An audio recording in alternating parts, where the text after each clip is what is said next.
আউযুবিল্লাহি মিনাশ শাইতানির রাজিম অর্থ মহান আল্লাহ তাআলার কাছে শয়তান হতে পরিত্রাণ চাইছি। বিসমিল্লাহির রহমানির রহিম অর্থ মহান আল্লাহ তাআলার নামে শুরু করছি। শ্রদ্ধেয় গুরুজনেরা, ভাই ও বোনেরা,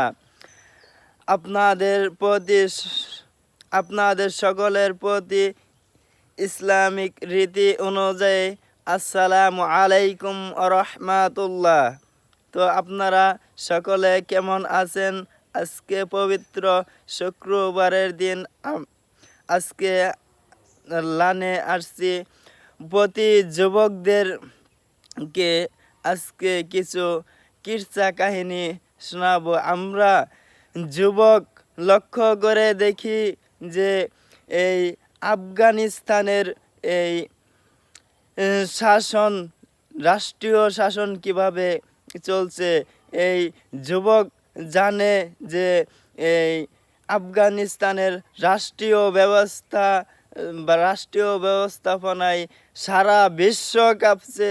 আমরা যুবক যদি জানতাম যে মহান আল্লাহ তাআলার পায়ে সেজদা যে কত গুরুত্বপূর্ণ, সেজদার বিনিময়ে যে আকাশ এবং জমিন কাঁপে, আমরা যদি জানতাম এই পবিত্র জুমার দিন থেকে আমরা কোনো দিন নামাজ ছেড়ে দিতাম না। এক ওয়াক্ত নামাজ আমরা ছেড়ে দিতাম না।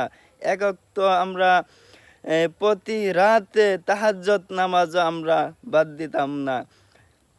লক্ষ্য করে দেখেন, ওই আফগানিস্তানের তালেবান বাহিনীরা এই কত শক্তিশালী হয়েছে। কোনো আকাশ প্রতিরক্ষা ব্যবস্থা নাই, কোনো আধুনিক যুগের কোনো অস্ত্রপাতি নাই। ইমানের শক্তিতে তারা কাজ করে যাইতেছে। এরম কোনো দেশ নাই যে তাদের লগে কোনো পাল্লা দিবার লাইগা। হেমনি আমরা ইসলামের দিকে দৌড়ত্ব আগাবো। সেই আফগানিস্তান দেশের মতো আমাদের বাংলাদেশও আগে যাবে, আলহামদুলিল্লাহ।